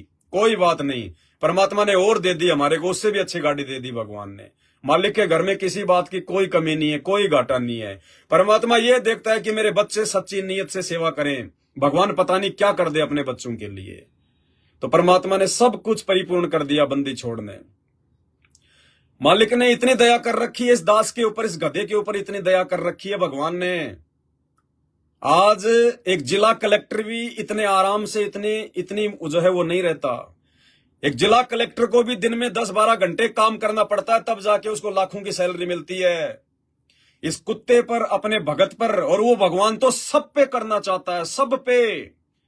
परमात्मा का विधान है, जो पतिव्रता पद पे आ जाएगा, जो अपने गुरु को भगवान मान लेगा, जो अपने दिलो दिमाग से, मन कर्म वचन से छल कपट को निकाल देगा, जो अपने मन से लोभ लालच और स्वार्थों को निकाल देगा, परमात्मा तो सबको राजा का जीवन देगा। राजा का जीवन इसी जीवन में। अरे अगर सतगुरु रामपाल जी भगवान के भगत अगर खुश नहीं होंगे, सुखी नहीं होंगे, धन धान्य से परिपूर्ण नहीं होंगे, तो कौन होगा। लेकिन जो लोग नहीं हो पा रहे हैं, अभी उनमें कमियां हैं, तो वो लोग अपनी कमियों को देखे कि क्या कमी है। दूसरों के सुखों को देखकर जलो मत भाई, ईर्ष्या मत करो, और नीचे जाओगे, और नीचे जाओगे। तो इस पवनदास को परमात्मा ने संगत में एक उदाहरण बताया, एक मालिक ने एक एग्जाम्पल बनाया। 650 साल पहले परमात्मा ने 64 लाख भक्तों की परीक्षा लेने के लिए एक वेश्या को निमित्त बनाया, गणिका बहन को निमित्त बनाया। और वर्तमान इस कलयुग की बिचली पीढ़ी में संगत की परीक्षा लेने के लिए परमात्मा ने इस पवन दास को निमित्त बनाया है। इस पवन कुत्ते को खड़ा किया है संगत की परीक्षा के लिए। और ये लाखों की संगत है। अरे सतगुरु रामपाल जी भगवान को तो क्या जानेगी ये संगत, क्या पहचानेगी ये संगत। इस भगवान की पहचान 24 घंटे कान के मोबाइल लगा के सत्संग सुनने से नहीं होती है। इस भगवान की पहचान पिछले संस्कारों से और वर्तमान में उनके आशीर्वाद से होती है। अरे जो संगत अपने जैसे एक जीव को नहीं समझ पा रही, मेरे हजारों के तादाद में वीडियो संगत में जा चुके हैं। फेसबुक पर मेरा पेज है पवन दास इज लाइव, हजारों वीडियो संगत देख चुकी है। उसके बावजूद संगत अपने जैसे 2 कोटि के जीव की पहचान नहीं कर पा रही, इस पवन दास को नहीं पहचान पा रही, तो अपने भगवान को क्या खाक पहचानेगी। अरे ये लाखों की संगत एक गुरुद्रोही की परिभाषा को नहीं पहचान पा रही, और जिस भगवान पर देशद्रोह की परिभाषा लगी हुई है, धारा लगी हुई है, उसको ये मूर्ख संगत क्या समझेगी, जिंदगी में नहीं समझेगी। भगवान को पहचानने से पहले उसके भगत को पहचानो, उसके भगत को जानो। पहले साथ संगति के वीडियो देखो, उसके बाद वो भगवान पहचान में आएगा। तुम्हारे मन में तो राग द्वेष ईर्ष्या छल कपट भरा पड़ा है, तुम्हारी बुद्धि काल ने ऑफ कर रखी है। और ऐसी नीच आत्माओं के पास में गुरुदेव भगवान 1 सेकंड भी नहीं रुकते, 1 सेकंड भी। इसीलिए तो भाई सात संगत से जुड़े हुए भगत भाई बहनों के आचार विचार व्यवहार बोलचाल में, और सतलोक आश्रम मैनेजमेंट हरियाणा से जुड़े हुए और साध संगत से टूटकर काल प्रेरित होकर जा चुके लोगों के आचार विचार व्यवहार बोलचाल में रात दिन का अंतर है। तो भाई और बहनों, मेरा कहने का मतलब सिर्फ इतना है, आने वाले समय में जब गुरुदेव जेल से बाहर आ जाएंगे उस समय तो सब कुछ क्लियर हो ही जाएगा कि ये परमात्मा की लीला चल रही है, ये परीक्षा चल रही है संगत की। लेकिन उस समय उन लोगों का किसी भी प्रकार से कोई भी बचाव नहीं हो पाएगा। वो लोग परमात्मा के हृदय में जगह नहीं बना पाएंगे जो लोग वर्तमान में साथ संगति से जुड़कर इस पूरे खेल को नहीं समझ पाएंगे। तो काल हर प्रकार से कोशिश करेगा साथ संगत से जुड़े हुए भाई बहनों को तोड़ने की, और इसीलिए परमात्मा ने इस पवन दास को निमित्त बनाया है कि दास हर संभव, हर पॉइंट पे, हर विषय पर अपने भगत भाई बहनों को लाइव आकर या वीडियो बनाकर हमेशा समझाता रहता है। और जो दृढ़ आत्माएं हैं जिनकी समझ में आ चुकी है, उन आत्माओं को कोई दूसरा व्यक्ति भ्रमित नहीं कर सकता किसी भी प्रकार से, किसी भी तरह से। तो ऐसे ही जो रामचंद्र जी हैं कानपुर वाले, अब वो क्या करते हैं, ये लोग ये घटिया नीतियां अपनाते हैं। इनके पास और तो कोई चारा है नहीं, लोग इनसे जुड़ते नहीं। हमारे वीडियो देख देख के राग द्वेष ईर्ष्या में ये जो है मतलब जलते जा रहे हैं। तो ये क्या करते हैं, हम लोग व्हाट्सएप के जो ग्रुप बना रखे हैं 2 4 5 जिनमें हजारों भाई बहन जुड़े हुए हैं, तो ये क्या करते हैं, क्योंकि काल के लोग तो ऐसा ही करते हैं, छल कपट का सहारा लेते हैं। उनके पास ऐसा कोई ज्ञान तो है नहीं, ऐसी कोई समझ तो परमात्मा की जो है तरफ से उनको जो है मिली हुई नहीं है कि वो अपने वचनों से वो परमात्मा के ज्ञान के ऊपर साध संगतियां करके संगत को जो है वो प्रभावित कर सकें। ऐसा उनके पास में कुछ है नहीं, ऐसी कोई योग्यता उनके पास में है नहीं। उनकी वाणी में, उनके शब्द में वो पावर, वो शक्ति भगवान ने दी नहीं, तो वो छल कपट का सहारा लेते हैं। तो व्हाट्सएप के ग्रुपों में जुड़ के साध संगति का लोगो लगा के और व्हाट्सएप के ग्रुपों में जुड़कर फिर सारे नंबर निकालेंगे, अपनी आंखें खराब करेंगे, अपना समय बर्बाद करते हैं बैठ के हैं। 1-2 दिन में हजारों नंबर अपने मोबाइल में टाइप करेंगे, फिर नया ग्रुप बनाएंगे मुझ पवन दास के नाम से, साध संगति के नाम से व्हाट्सएप पे नया ग्रुप बनाएंगे। उन सभी भाई बहनों को उस ग्रुप में जोड़ेंगे और फिर उनका एक ही मकसद होता है कि पवन दास के खिलाफ झूठ साच पेश करो, ऑडियो वीडियो पवन दास के खिलाफ झूठे साचे लिख लिख के और लोगों को भ्रमित करो। भाई देखो, मैं बहुत बार ये क्लियर कर चुका हूं, आप लोगों का समय भी बहुत ज्यादा कीमती होता है, इसलिए मैं ज्यादा समय आपका भी बर्बाद नहीं करता हूं परमात्मा की ज्ञान चर्चा के अलावा। देखो, मुझे इन बातों से कोई फर्क नहीं पड़ता है। 1-2 भगत भाई बहन होते हैं जो नए नए साथ संगति से जुड़ते हैं, जो उन लोगों की काल प्रेरित हरकतों के विषय में वो पहले से वो परिचित नहीं होते हैं। वो दास के पास में भेज देते हैं कि भगत जी ये कोई निकम्मा आदमी है, पता नहीं हमें व्हाट्सएप के ग्रुपों में जोड़ के फालतू की बकवाद भेज रहा है। तो भाई देखो, एक चीज मैं क्लियर करना चाहता हूं और बार बार मैं क्लियर भी कर चुका हूं। भाई देखो, मुझे भगवान ने जिस काम के लिए खड़ा किया है वो काम है ज्ञान आधार से भगत भाई बहनों से साध संगति के माध्यम से चर्चा करना, परमात्मा के सत्संगों का निष्कर्ष निकाल के उनके आशीर्वाद से आप भाई बहनों तक पहुंचाना, ताकि हमारी आत्मा जो है दृढ़ हो जाए, गुरुदेव के प्रति हमारा विश्वास दृढ़ होता चला जाए, भक्ति मार्ग में हमारे में दृढ़ता आए, हम किसी और की पूजा पाठ के चक्कर में ना पड़े, हमें कोई भी व्यक्ति मर्यादाओं से दूर ना कर सके। तो दास तो 24 घंटे परमात्मा की इसी सेवा में लगा रहता है। मेरे पास तो फालतू में किसी के ऑडियो वीडियो देखने का समय भी नहीं होता है, और रियलिटी बता रहा हूं आपको, मैं किसी के ऑडियो वीडियो देखता भी नहीं हूं। मुझे फुर्सत ही नहीं अपने भगवान के ऑडियो वीडियो देखने से। अरे मेरे भगवान ने इतना अच्छा ज्ञान दे रखा, इतने अच्छे सत्संग दे रखे हैं, मुझे उनको सुनने से ही फुर्सत नहीं है। मैं दुनिया वालों की बकवाद क्यों सुनूंगा, चाहे भगत हो चाहे जगत हो। तो वो भाई कहते हैं कि भाई हमें इस प्रकार से ग्रुपों में जोड़ रहे हैं। भगत जी ये ग्रुप या आपने बनाया है क्या? भाई ना मैं कोई ग्रुप बनाता, और जो ग्रुप मैंने बना रखे उनमें केवल परमात्मा के ही वीडियो आएंगे, साध संगति के ही वीडियो आएंगे, ज्ञान आधार की बातें आएंगी, उनमें दुनिया भर की बकवाद नहीं आती उनमें। तो ये इस तरह के लोग हैं जो ये छल कपट का सहारा लेते हैं कि देखो ये काल का ये षड्यंत्र होता है, काल की कोशिश होती है, क्योंकि काल तो चाहेगा कि ये मेरा भोजन मेरे हाथ से निकलता जा रहा है। वो हर संभव ये प्रयास करेगा कि छल बल करके कैसे भी करके मैं तोड़ूं। तो भाई जो कच्चे पक्के होंगे वो टूट जाएंगे, जो टूट जाएगा उसके टूटने से मुझ पवन दास को कोई दर्द नहीं, कोई दुख नहीं, कोई तकलीफ नहीं, और जो नहीं टूटेगा वो मुझे अपनी भक्ति नहीं देने वाला। मैं तो केवल अपना शिष्य धर्म अपने गुरुजी के प्रति निभा रहा हूं कि उनकी गैर हाजिरी में उनके ज्ञान का प्रचार करना, उनके ज्ञान का निष्कर्ष निकाल के भगत भाई बहनों तक पहुंचाना, उनको जो है विश्वासी बनाना। बाकी मेरा कोई स्वार्थ नहीं है, चाहे कितने भी टूटो और कितने भी जुड़ो, मैं किसी का हिसाब किताब नहीं रखता।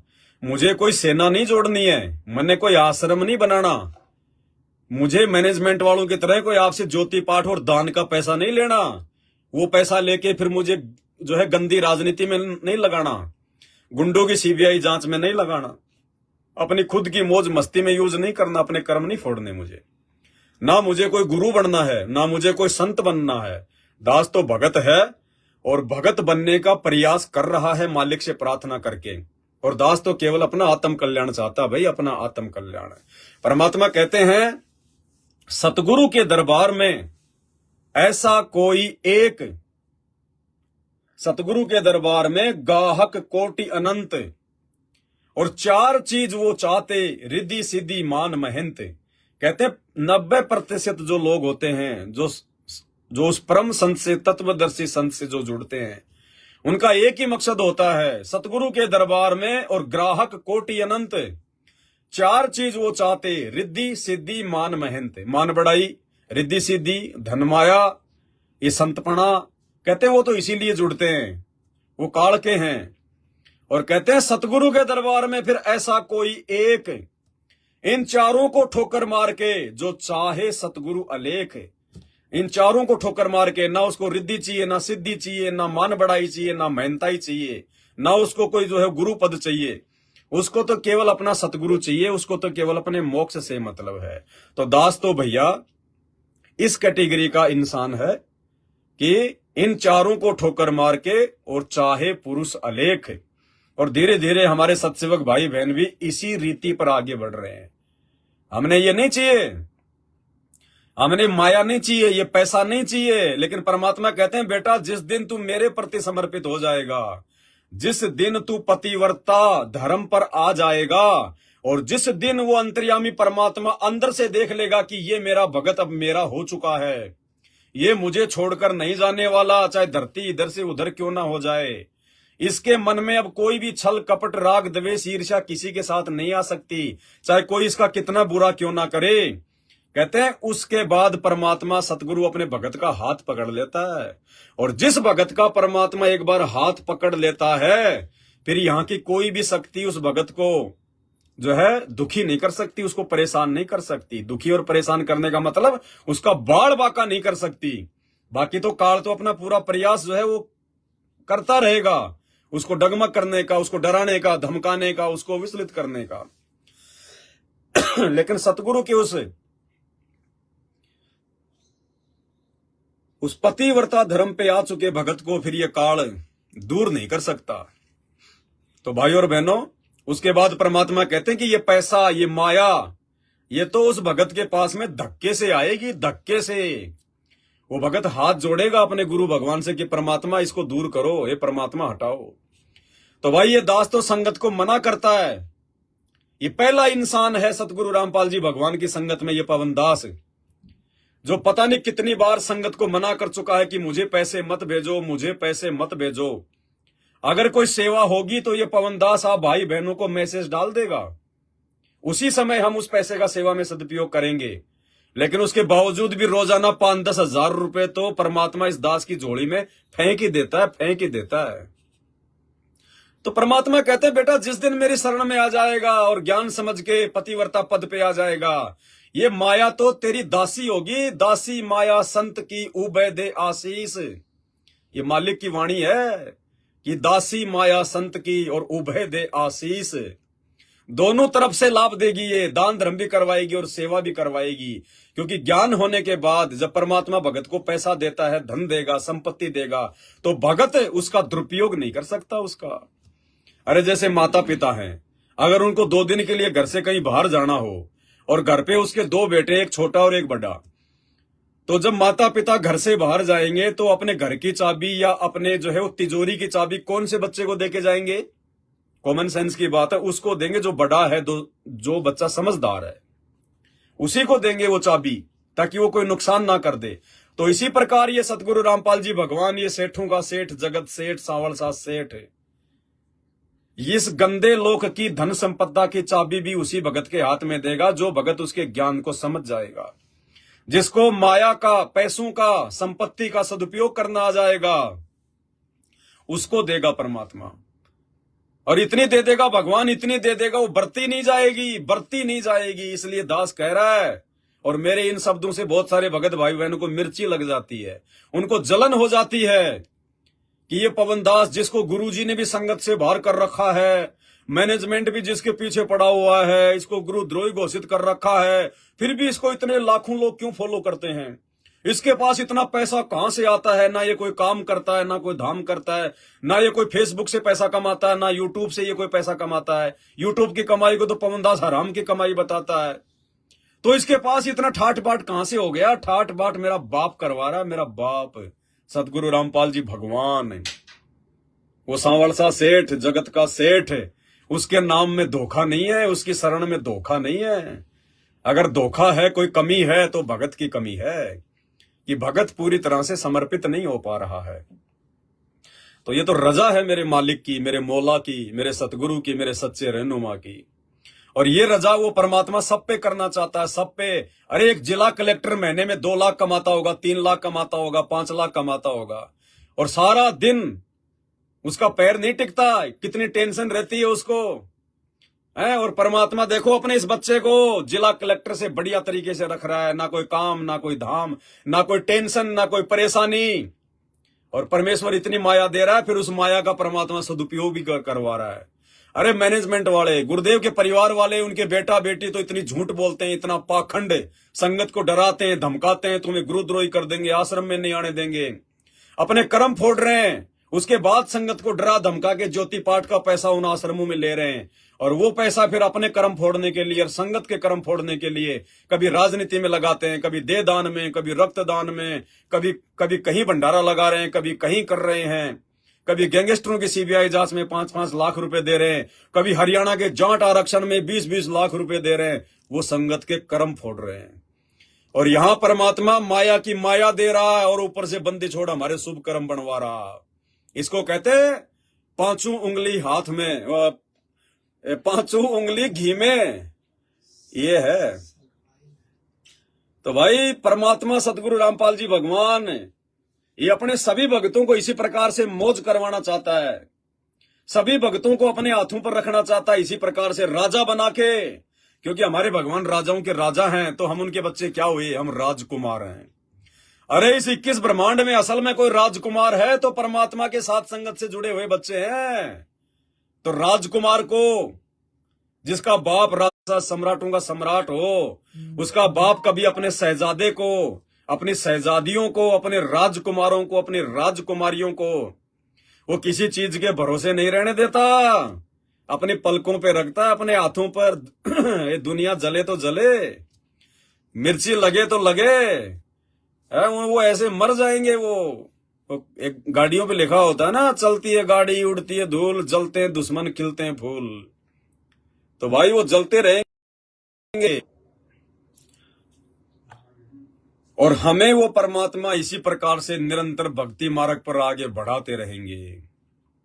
और इस दास को परमात्मा ने टेंशन फ्री, हर प्रकार से टेंशन फ्री इसीलिए रखा हुआ है कि बेटा तेरे को ना तेरे खाने की चिंता होने दूंगा, ना तुझे जिंदगी में कभी हॉस्पिटल जाने दूंगा, ना किसी दुर्घटना में मरने दूंगा। तेरा किसी प्रकार से कोई भी व्यक्ति चाहेगा तेरा वो अहित नहीं कर पाएगा, कोई भी जो है तेरा मतलब कि बुरा नहीं कर पाएगा तेरा। बस तू मेरी मर्यादा में रहना, और तेरे को जो मैंने टेंशन फ्री छोड़ दिया है, ना तुझे पैसों की चिंता, ना तुझे खाने पीने की चिंता, गाड़ी घोड़े मैंने तेरे को तेरी औकात से बढ़ के दे दिए, मोबाइल सोबाइल हर प्रकार की चीजें। ये देखो भाई और बहनों, परमात्मा की दया है, लेकिन मालिक को पता है कि मेरा बच्चा इनका सदुपयोग करेगा। जिस मोबाइल से दास लाइव आ रहा है, परमात्मा ने एप्पल का लेटेस्ट फोन दिलवा रखा है, साथ में ये S24 सैमसंग का सबसे ऊंचा फोन 1.5 लाख का, साथ में ये OnePlus का 12 Pro Max सबसे हाई फाई, वीवो का सबसे हाई फाई। अरे कितने परमात्मा ने दे रखे हैं, लेकिन इनका सदुपयोग करता है दास। इन चारों फोनों में दिन रात परमात्मा की सेवा चलती है। दास के बच्चों को परमात्मा ने आईफोन दिलवा रखे, डेढ़ जो मतलब लाख रुपए के, लेकिन मौज मस्ती के लिए नहीं दे रखे। वो बच्चे सेवा करते हैं उसमें परमात्मा की। दास जितने भी वीडियो बनाता उनको एडिट करना, 2-2 लाख रुपए के लैपटॉप दे रखे हैं, एलईडी बोर्ड दे रखा है परमात्मा ने 3-3 लाख रुपए का, 30-30 लाख रुपए की दास को भगवान ने जो मतलब की गाड़ी दे रखी है। क्यों? किसी को ठगा नहीं, किसी को लूटा नहीं, झूठ बोल के नहीं लेते, परमात्मा दिलवाता है। अरे मैनेजमेंट वालों ने मुकदमा करके हमारे मोबाइल छीन लिए, पहले हमारी 24 लाख की टाटा सफारी गाड़ी छीन ली, और मैनेजमेंट वाले हमारे 10 लाख रुपए ले गए उठा के, जिस भगत को मैंने दिए हुए थे, जो बंबई का था, रामदास, गद्दारी करके 10 लाख रुपए ले गया। वो पता नहीं अपना धंधा खोल लिया उसने, क्या कर लिया। और जैसे दास जेल से बाहर आया, परमात्मा के बच्चों ने हाथ खुले कर दिए, भगत जी टेंशन नहीं लेने का। कोई 5 लाख रुपए का चेक दे रहा है, कोई 10 लाख रुपए का चेक दे रहा है, कोई लाख रुपए दे रहा है, कोई 50,000 रुपए डाल रहा है। परमात्मा की दया, बंदी छोड़ की दया। मालिक कहते हैं आप पे आवे रत्न बराबर और मांगिया आवे लोहा। तो बिना मांगे देता है परमात्मा अपने बच्चे को, बिना मांगे राजा की तरह रखता है परमात्मा। क्यों? क्योंकि परमात्मा ने देख लिया कि ये मेरा राजकुमार है, ये मेरे प्रति समर्पित हो चुका है। धरती इधर से उधर हो जाएगी, लेकिन मेरा ये बच्चा मेरे से दूर नहीं हो सकता। अपने भगत भाई बहनों को ये कुशिक्षा नहीं दे सकता। अपने स्वार्थ के लिए ये पवन दास अपने भगत भाई बहनों को ठग नहीं सकता। ये झूठ नहीं बोलेगा, छल कपट नहीं करेगा। और इस पवन दास को कोई टेंशन नहीं है, कोई चिंता नहीं है। आज अगर भगवान इसको राजा की तरह रख रहा है, और कल को यदि भगवान इसकी परीक्षा लेने के लिए अगर इसका रोड पे सामान पटक देगा, तो उस समय भी ये रंग का बंका की तरह भगवान की महिमा करेगा। वो झोपड़ी जल गई तो जल गई, झोपड़ी की चिंता नहीं करेगा। ये रोड पर भी बैठ के भगवान की साथ संगति करेगा, मोबाइल में लाइव आके भाई बहनों को समझाएगा, अपनी दुख तकलीफ नहीं रोएगा। इसलिए भाई वो अंतर्यामी भगवान है, समर्पित हो जाओ उसके प्रति। और ये तो कुछ नहीं, जब उस भगवान ने ये दुनिया वालों को, हमें तो दे क्या दिया, हमें पास तो है ही क्या, हमारी औकात से बढ़कर दे दिया जो भी है वो। अरे ये दुनिया वाले जिनकी अरबों खरबों की संपत्ति है, 10-10 लाख करोड़ की जिनकी संपत्ति है, जो भगवान के नजदीक भी नहीं है, अगले जन्म में जो गधे कुत्ते सुअर बनने की तैयारी कर रहे हैं, दिन रात अपने वो कर्म फोड़ रहे हैं, 100-100 करोड़ रुपए जो अपने बच्चों की शादियों में बर्बाद कर रहे हैं, अगले जन्म में जो 84 लाख योनियों में जाना है जिनको, उनको भी तो भगवान दे रहा है। उनको कौन दे रहा है? उनका बाप दादा दे रहा है क्या? अरे उनको भी तो उनके पिछले जन्मों की भक्ति के कारण वो परमात्मा सदगुरु रामपाल जी भगवान ही दे रहा है। तो जब परमात्मा उन ज्ञानहीन जगत वालों को दे रहा है, अरबों खरबों दे रहा है, तो अपने भक्ति करने वाले बच्चों के लिए परमात्मा कोई कमी छोड़ेगा क्या? इसलिए दास की विनती है, दास की प्रार्थना है, मुझ पवन दास से ईर्ष्या करने का मतलब है सतगुरु रामपाल जी भगवान से दूर होना। ये नोट कर लेना भाई। दास बहुत पहले से बोलता आ रहा है, और उसके बावजूद भी जिन जिन लोगों ने मुझ पवन दास के साथ में राग द्वेष ईर्ष्या की है, आज वो ना घर के है ना घाट के, धोबी के कुत्ते बन के बैठे हुए हैं। आज वो रामचंद्र की तरह सिर्फ वो चिल्लाने में लगे रहते हैं, लेकिन बिगाड़ कुछ नहीं पाते, कर कुछ नहीं पाते, और ना कुछ कर पाएंगे। वो चिल्ला चिल्ला कर ही जो है वो मर जाएंगे। इसलिए भाई बहनों से मेरी प्रार्थना है। कुछ भाई बहन कह रहे थे कि भगत जी थोड़ा सा बताओ उसके बारे में, तो दास भाई किसी के बारे में कुछ नहीं बताएगा। दास केवल वो बताएगा जो बातें बताने के लिए मेरा गुरुदेव भगवान मुझे आदेशित करता है। मुझ पवन दास को ये मानव शरीर, ये किसी 2 कोटि के जीव के बारे में जानकारी देने के लिए नहीं मिला है। ये फालतू के लोगों की लाइव आके भगवान ने जो साधन दिए मोबाइल, ये भगवान की सेवा के लिए, उन फालतू के लोगों की चर्चा के लिए नहीं है भाई। इसलिए भाई और बहनों, जिसने टिकना है टिको, जिसने नहीं टिकना वो चाहे आज ही जाओ छोड़ छाड़ के। पवन दास तो 8 साल से यही कहता आया है, भैया मुझे किसी की आवश्यकता नहीं है, मुझे भगवान मिल गया, भक्ति मिल गई, मैं तो अपना शिष्य धर्म निभा रहा हूं, आप भाई बहनों के साथ मिल बैठ के साथ संगति करके। बाकी मेरा कोई स्वार्थ नहीं है, मुझे कोई लोभ नहीं है, मुझे कोई लालच नहीं है, ना मुझे कोई गुरु बनना, ना मुझे कोई आश्रम खोलना, कुछ नहीं करना। आज भगवान अगर राजा की तरह रख रहा है तो राजा की तरह रह रहा हूं, लेकिन अपना धर्म, अपनी भक्ति, अपनी सेवा नहीं भूल रहा। और कल को भगवान अगर रोड पे रखेगा तो ये दास रोड पर भी आपको इतना ही जो अमल की प्रसन्न जो है वो नजर आएगा, इतना ही आपको जो है वो खुश नजर आएगा। जो राखूं त्यों ही रहूं हमरा के चारा, और खाने जाद खरीद हूं, ये सतगुरु मैं गुलाम तुम्हारा। दास के तो ये भाव है, ये भाव रहेंगे भाई। और जो भगत, जो व्यक्ति अपने आप को इस प्रकार से ज्ञान आधार से अपने गुरुदेव के रंग में रंग लेता है, फिर परमात्मा उसको रोड पे नहीं आने देता। परमात्मा तो उसको दिन ब दिन ऊपर ही ऊपर, ऊपर ही ऊपर, ऊपर ही ऊपर। तो भाई और बहनों, ये ज्ञान आधार की भक्ति है। और ये राग द्वेष ईर्ष्या करना, ये काल का षड्यंत्र है। ये काल तुम्हारे कर्म फुड़वा रहा है मुझ पवनदास से ईर्ष्या करवा के। वरना इन ऑडियो वीडियो को देखो जो साथ संगति में बन रहे हैं। ये कौन बना सकता है भगवान के आशीर्वाद के बिना? ये सतगुरु रामपाल जी भगवान के आशीर्वाद के बिना तुम्हारा बॉलीवुड का, हॉलीवुड का अरबों खरबों रुपए लगा के भी ये वीडियो नहीं बना सकता। वो बकवाद बना सकते हैं, वो तड़क भड़क नंगे गाने, नंगी फोटोएं, उल्टे सीधे ड्रामे बाजी, दुनिया को बर्बाद कर सकते हैं वो लोग फिल्मों के नाम पे। ये साथ संगति के जो वीडियो बन रहे हैं ज्ञान आधार से, जो आत्मा की खुराक है, वो तो मन की खुराक है। और ये साथ संगति की वीडियो आत्मा की खुराक है। एक एक वीडियो अरबों खरबों का है। अरबों खरबों का कीमत नहीं है। 3 लोक भी अगर तोल दो तो भी पवनदास के एक वीडियो के बराबर नहीं है। क्योंकि ये सतगुरु रामपाल जी भगवान के सत्संगों पर आधारित हैं। इस पवनदास के वीडियो सतगुरु रामपाल जी भगवान के सत्संगों पर आधारित हैं।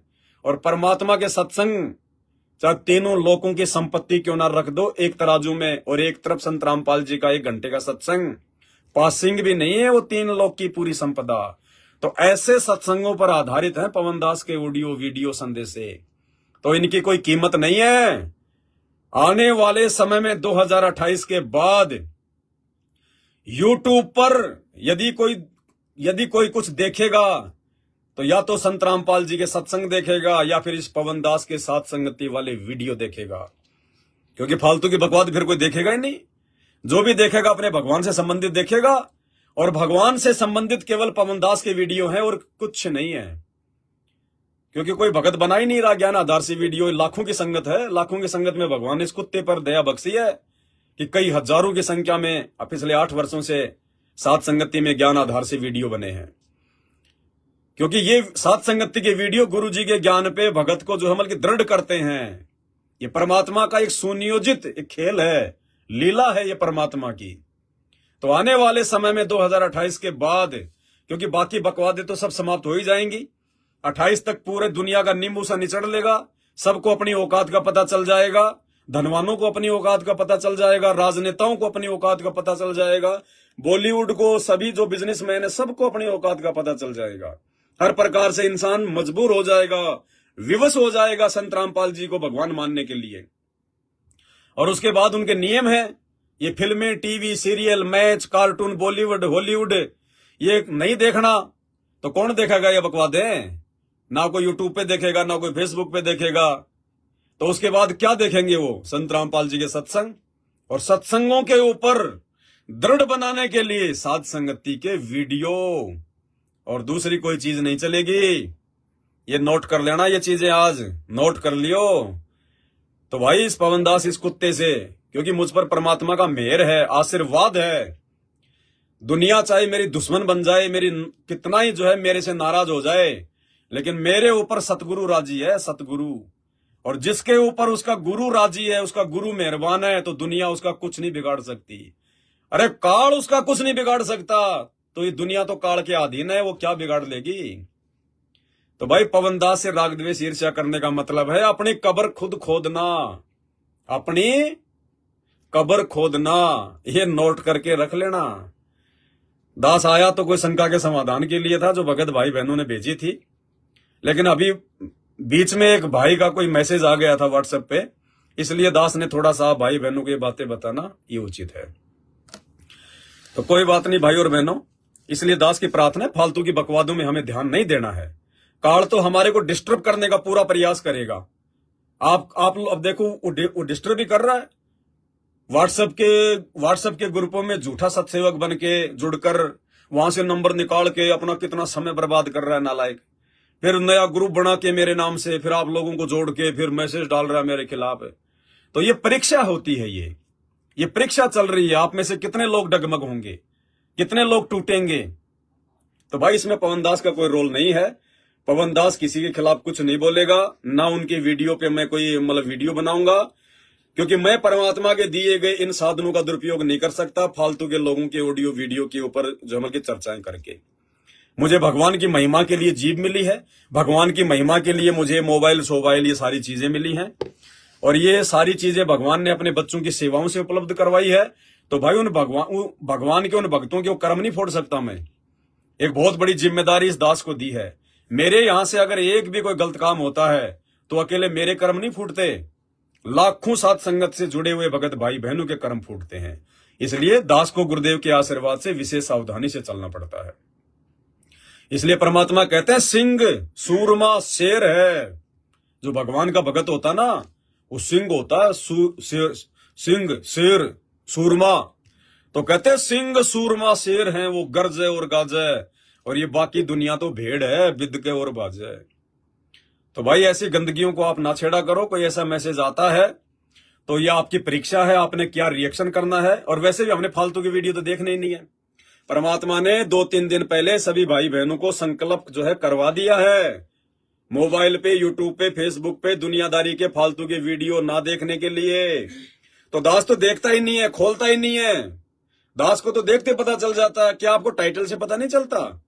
क्या आपको थंबनेल देखने से, किसी भी वीडियो का आपको ऊपर का फोटो देखने से नहीं पता चलता कि ये परमात्मा का है, साथ संगति का है, या फिर ये बकवाद करने वालों का है?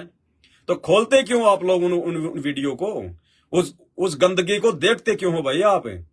भाई जैसा देखोगे वैसे तुम्हारे विचार होंगे, जैसा देखोगे तुम्हारे वैसे ही विचार होंगे। परमात्मा ने हमें नाम दीक्षा लेने के बाद क्या बताया?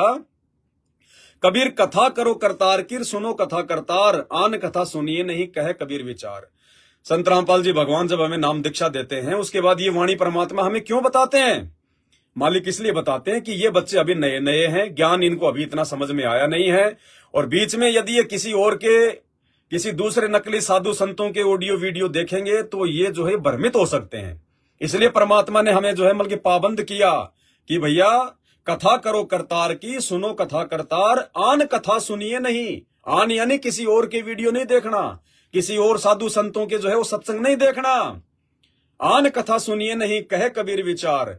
तो दास की तो प्रार्थना है, जब आपको भगवान के सत्संग देखने को मिल रहे हैं, ऊपर से आपको पता है कि ये पवन दास क्या कर रहा है, साथ संगति के इतने वीडियो बन चुके हैं, लाइव आते हैं, उसके अलावा दुनिया की गंदगी को देखने में क्या मजा आता आप लोगों को? आपके अंदर वही कुविचार भरे जाएंगे। ये मेमोरी कार्ड है, मेमोरी कार्ड, इसमें जो देखोगे जो भरोगे इसमें वही निकलेगा। तो दास तो भाई देखता ही नहीं है, चाहे मेरे को आप किसी का चाहे भेजो ना भेजो। दास तो केवल अपने परमात्मा का सत्संग और सत्संगों को आधार बनाकर गुरुदेव से प्रार्थना करके, सत्संग सुनने से पहले उनको दंडवत करके परमात्मा से प्रार्थना करता हूं, अरदास करता हूं कि परमात्मा इसमें ऐसा कोई पॉइंट दो जिसके ऊपर हम साथ संगति कर सके, हमारा विश्वास आपके चरणों में और अधिक जो है वो दृढ़ हो। तो दास को तो मेरे भाई अपने गुरुदेव के सत्संग सुनने से और अपने गुरुदेव के सत्संगों के ऊपर ज्ञान आधार से, उन्हीं के द्वारा बख्शी सद्बुद्धि आधार से भाई शंका समाधान की वीडियो बनाने से ही फुर्सत नहीं मिलती। दुनिया की बकवादे देखने में तो भाई कहां इतना समय हमारा। और भाई जो देखेगा वो भ्रमित होगा, वो बिगड़ेगा, वो जाने, उसका काम जाने। मेरी जिम्मेदारी नहीं है। संगत को संभाल के रखना मेरी जिम्मेदारी नहीं है, मेरी ठेकेदारी नहीं है भाई। मैं संगत का ठेकेदार नहीं हूं, मेरे खुद के ठेकेदार मेरे गुरुदेव भगवान है। मैं तुम्हारा कहां से ठेका ले लूंगा? और जिसने संगत का ठेका लिया है वो गधा बनेगा, क्योंकि काल उसके पीछे लगेगा। तो केवल आपका जो शिष्य धर्म है वो निभाओ। प्रथम शिष्य धर्म है अपनी भक्ति करना, और दूसरा उस ज्ञान आधार से अपने भगत भाई बहनों को समझाना, बैठाना, साथ संगति करना। बस दास की ये ड्यूटी है। बाकी भाई मेरे पास मत भेजा करो किसी की भी जो है बकवाद। मैं बकवाद देखता ही नहीं, हमने बकवाद देखना छोड़ दिया साथ संगत वालों ने। और जिसको जैसा समझ में आ रहा है वो वैसा करे, हमें मतलब नहीं है। हमें साथ संगति में कोई भीड़ इकट्ठा नहीं करना है। परमात्मा नहीं चाहता कि साथ संगति में भीड़ इकट्ठी हो, वरना यहां भी वो मैनेजमेंट वाला हाल हो जाएगा। यहां भी मैनेजमेंट वाली वो गंदगी शुरू हो जाएगी जो उन सतलोक आश्रमों में हो रही है। इसलिए भैया साथ संगति में परमात्मा केवल अपने हीरे मोती लाल को ही जोड़कर रखेगा। फालतू का जो कचरा होता है किसी न किसी बहाने परमात्मा उसको निकाल देगा। तो इस प्रकार के फालतू के लोग जो ऑडियो वीडियो भेजते हैं ना, उन ऑडियो वीडियो को देखकर जो कचरा होगा उसके मन में फालतू में शंका पैदा हो जाएगी और वो जो है निकाल देगा। परमात्मा उसको साथ संगतियों से निकाल देगा और वो कचरे में जाके मिल जाएगा। तो यहाँ तो भाई हीरे मोती लाल चाहिए परमात्मा को, बकवाद करने वाले नहीं चाहिए। तो चलो भाई बहन के शंका पे हम फिर डिस्कस कर लेंगे। आज के वीडियो में केवल इतना ही। बंदी छोड़ सतगुरु रामपाल जी परमेश्वर जी की जय हो।